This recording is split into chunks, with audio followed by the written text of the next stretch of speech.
और बड़े सौभाग्य की बात है हमारे अग्रज बड़े भैया इस क्षेत्र के प्रबुद्ध कथावाचक परम विद्वान बड़े भैया श्री कन्हैया द्विवेदी जी महाराज हमारे बीच हमें आशीर्वाद देने के लिए पहुंचे हुए।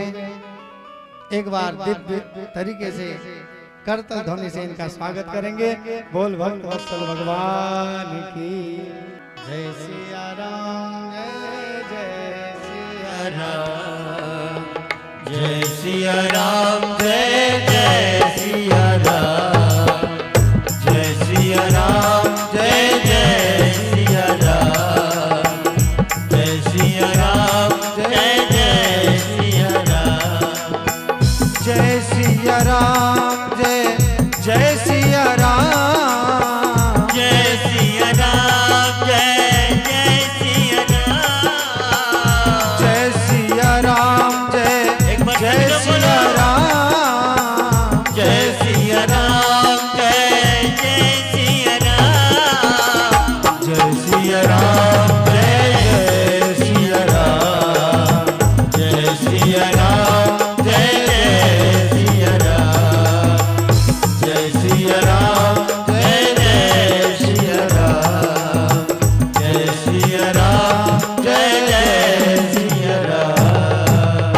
बोल भक्त वत्सल भगवान की जय। अब मैं चाहूंगा थोड़ा कुछ आशीर्वाद भैया से ले लूं, फिर प्रसंग को आगे बढ़ाऊंगा। माइक दे देंगे थोड़ा। बोलिए भक्तवत्सल भगवान की।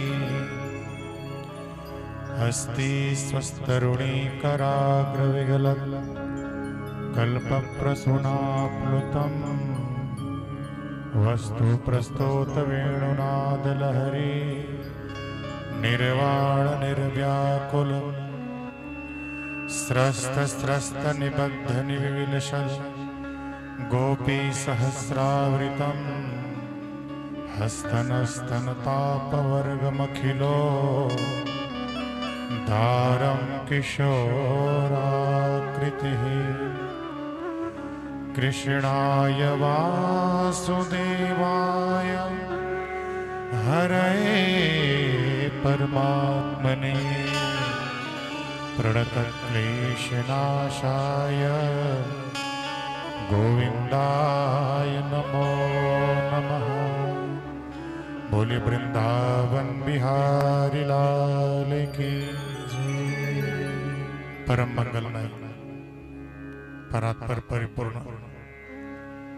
श्री बाल कृष्ण लाल जी एवं उनकी वाङ्मयी प्रतिमूर्ति श्रीमद् भागवत महापुराण हम जैसे कलयुगी प्राणियों को माया मोह से विमुक्त करके प्रभु के पाद पद्मों में मन लगवाने वाले श्रीमद् भागवत कथा के सरस सुमधुर प्रकांड विद्वान जिनके मुखारविंद से हम सभी कथा रस का रसास्वादन कर रहे थे, ऐसे हमारे परम स्नेही आचार्य रामानुज शरण जी इस यज्ञ में आए हुए सभी विद्वत वृंद और सामवेद के उपासक हमारे संगीत के साधक भैया जी और उपस्थित आप सभी सबके हृदय में विराजने वाले ठाकुर जी को यथोचित सिया राममय सब जग जानी करे प्रणाम जोरी युग पानी के आधार पर सबके हृदय में विराजने वाले ठाकुर जी को प्रणाम। जय जय श्री राधे। दुर्लभो मानुषो देहो देहिनां क्षणभंगुर तत्रापि दुर्लभं मन्ये वैकुंठ प्रिय दर्शनम।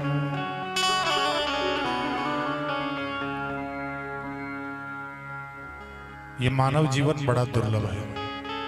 आप सभी जानते हैं, यहाँ रेम्बा के श्रोताओं को समझाने की आवश्यकता नहीं है। ये मानव जीवन बड़ा दुर्लभ है। 84 लाख योनियों में भटकने के बाद ये मानव जीवन मिला है, लेकिन इसकी कोई गारंटी नहीं है।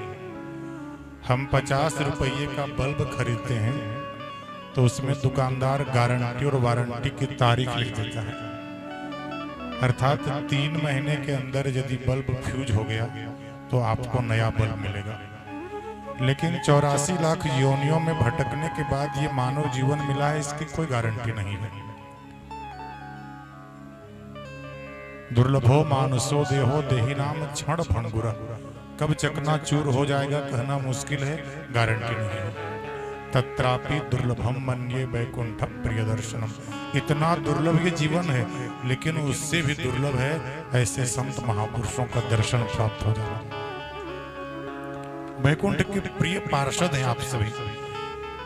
सप्त जन्म कृतम पापम दर्शनेन विनश्यति, ऐसे वैष्णव संतों का केवल दर्शन हो जाए तो 7 जन्मों तक किया हुआ पाप भस्मीभूत हो जाता है। लेकिन एक समस्या है, हम सभी कथावाचकों का मूल्यांकन नहीं करते। हम सभी कथा का मूल्यांकन नहीं करते, कथावाचक का मूल्यांकन करते। लोग सोचते हैं कथावाचक कैसे हों, कम से कम फॉर्चूनर पर आए, महंगे ब्रासलेट सोने का पहने हो, उसमें फिरोजा वाली मोती लगी हो, 4-5 बाउंसर हो, तब कथावाचक। वो कथा क्या कहते हैं इसे मतलब नहीं है। अभी कुछ दिन पहले देवघर में एक बाबा आए थे, लोगों की भीड़ उमड़ी। लोगों ने कहा बाबा आए हैं, 50 लाख रुपया लिए हैं, 50-50 बाउंसर रखे हैं, मिलना बहुत मुश्किल है, जो नेता मंत्री होते हैं वो मिल पाते हैं। मैंने कहा कथा क्या सुनाते हैं?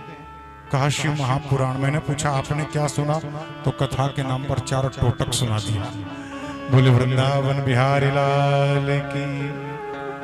तो कथा का मूल्यांकन नहीं है। अभी कुछ दिन पूर्व और एक कथावाचक आए थे, लगभग 20-25 लाख रुपए लेकर के, लेकिन कथा क्या क्या ये किसी को मतलब नहीं है। लेकिन ब्रासलेट पहने थे कम से कम 5 लाख का। ये समस्या है। यदि कथा का मूल्यांकन होता, लोग मूल्यांकन करते, तो आज इतनी गिनी चुनी लोगों की भीड़ नहीं आती। लेकिन ये कलयुग है, इसलिए सब चलता रहेगा। स्पष्ट रूप से हमारे महात्म में वर्णन किया है, कली दावा नलेनाद्य साधनम भस्मताम गतम। कलयुग में सब साधन भस्म हो जाएंगे और गाल बजावे सो पंडित। जो गाल बजाएगा, भोकाल मचाएगा, वही बड़ा कथावाचक हो जाएगा। लेकिन हम सबके ऊपर ठाकुर जी की विशेष कृपा है कि ऐसे सत्पुरुषों से कथा श्रवण करने का अवसर लाभ ठाकुर जी ने प्रदान कराया। और वो भी कौन सी कथा? श्रीमद् भागवत महापुराण की कथा। मैं ज्यादा नहीं बोलूंगा। भागवत भांति सर्वेषु वेदेषु गीयते नारदादिभिः वर्तते सर्वशास्त्रेषु तस्माद् भागवतम विदुः। ये कोई सामान्य ग्रंथ नहीं है। महाराज जी वर्णन कर रहे होंगे, निगम कल्पतरोर गलितम फलम शुक मुखाद अमृत द्रव संजितम। 4 वेद 18 शास्त्रों का ये पका हुआ फल है। लोगों के जीवन में कंफ्यूजन है, संशय है। शिव महापुराण कथा सुनो तो शंकर जी बड़े, लगता है सभी देवताओं को छोड़ दो, केवल शिव जी की पूजा करो। देवी भागवत पढ़ने लगी, सुनने लगी तो लगता है सब देवता व्यर्थ हैं, केवल देवी जी अच्छी हैं, दुर्गा जी की पूजा करो। हनुमान चालीसा पढ़ने लगी तो लगता है सभी देवताओं का त्याग करके हनुमान जी की पूजा करें। रामायण सुनने लगी तो लगता है सभी देवताओं का त्याग कर दें, राम कथा श्रवण करने लगे। गरुड़ पुराण सुनने लगी तो लगता है सभी देवताओं का त्याग कर दें और प्रभु श्री हरि नारायण के शरण ग्रहण करें। तो ये संशय जो है, हम किस पुराण का शरण ग्रहण करें? तो स्पष्ट भागवत में कहा है। शौनकादि ऋषियों ने पूछा है सभी शास्त्रों का सार क्या है? तो कहा कहीं भटकने की आवश्यकता नहीं है, आप भागवत का शरण ग्रहण करिए, सभी संशयों की निवृत्ति हो जाएगी। ऐसे भागवत कथा हम महाराज जी से श्रवण कर रहे हैं। और ये कथा कोई सामान्य कथा नहीं है। स्वर्गे सत्ये कैलासे वैकुंठे च नास्ति अयम रसः। ऐसा रस वैकुंठ में भी नहीं है, कैलाश में भी नहीं है। और सुखदेव जी महाराज के पास जब देवता अमृत कलश लेकर आए तो देवताओं को भगा दिया। भागवतकार कहते हैं, श्रीमद् भागवती वार्ता सुराणाम अपि दुर्लभा। देवताओं के लिए भी दुर्लभ ये भागवत कथा है। देवता तरसते हैं। आपको लगेगा कि आखिर इस कथा में क्या है कि देवता भी तरसते हैं, वैकुंठ में भी नहीं है। तो ये ग्रंथ कोई सामान्य ग्रंथ नहीं है, ये कथा कोई सामान्य कथा नहीं है। भगवान श्री कृष्ण जब अपनी लीला को संपन्न करके इस धरा को छोड़कर जाने लगे, उद्धव जी आ गए और आकर रोने लगे, सरकार आपको पता नहीं कलयुग आने वाला है, पापाचार, दुराचार, भ्रष्टाचार बढ़ता जाएगा, इस संसारियों की क्या गति होगी, आप भी नहीं रहोगे। तो भगवान ने कहा मैं कहाँ जा रहा हूँ, और कहते हैं भगवान के 5 भौतिक जो शरीर था उससे एक दिव्य तेज निकला, ऐसा लगा मानो बिजली चमकी, और तेज निकल करके भागवत में समाहित हो गया। बोल भागवत महापुराण की जय। तो श्रीमद् भागवत जो है प्रत्यक्ष कृष्ण एव है, प्रत्यक्ष भगवान श्री कृष्ण की वांगमयी प्रतिमूर्ति है। हम अपने घर में पीतल की मूर्ति ले आते हैं, मंदिरों में पाषाण मूर्ति लगाते हैं, पत्थर की मूर्ति लगाते हैं, ठीक उसी प्रकार ये भागवत कथा अक्षरों की मूर्ति है। और जिसके घर में ये भागवत ग्रंथ विराजमान होता है फिर जीवन में त्रिताप से मुक्ति हो जाती है। और जो प्रत्येक दिन श्रीमद् भागवत महापुराण पर तुलसी पत्र ओम नमो भगवते वासुदेवाय यह मंत्र केवल उच्चारण करके चढ़ा देगा तो उसके जीवन से सभी दुख समाप्त हो जाएंगे। ऐसी ये कथा, और कहते हैं जो जीव इसे सुनेगा वो मुक्त हो जाएगा, और जो जीवित व्यक्ति सुन रहा है उसका ये कथा तो कल्याण कराती है, जो इस धरा से छोड़कर चला गया। हमारे पुरुषोत्तम भैया यजमान बने हैं तो इनकी 7 पीढ़ी ऊपर आज जितने भी पूर्वज होंगे वो हर्षित हो रहे होंगे कि हमारे कुल में कोई ऐसा पुत्र जन्म लिया जो भागवत कथा श्रवण करा रहा है। भागवत में स्पष्ट प्रमाण है, धन्या भागवती वार्ता प्रेत पीड़ा विनाशिनी। आज जो प्रेत बन करके भटक रहे होंगे, बेचारे रो रहे थे, आज के बाद सभी की मुक्ति मिल गई। ऐसी ये भागवत कथा है और हम सबका परम सौभाग्य है ऐसे सरस सुमधुर विनम्र स्वभाव के कथावाचक के मुख से हम सभी कथा रस का रसास्वादन कर रहे हैं। मैं तो आग्रह करूंगा जहां तक आवाज जारी होगी अधिकाधिक संख्या में आइए और कथा का मूल्यांकन करिए, कथावाचक का नहीं। हम लोग बनारसी हैं, बनारस में बड़े बड़े जो किताब लिखने वाले हैं 50-50 ग्रंथों की जिसने रचना करी है वो गमछा पर आपको गोदलिया चौराहे पर मिल जाएगा और कहेगा दे दो गुरु पनमा, और पान खा करके निकल जाएगा। तो कथावाचक का मूल्यांकन नहीं, कथा का मूल्यांकन करिए।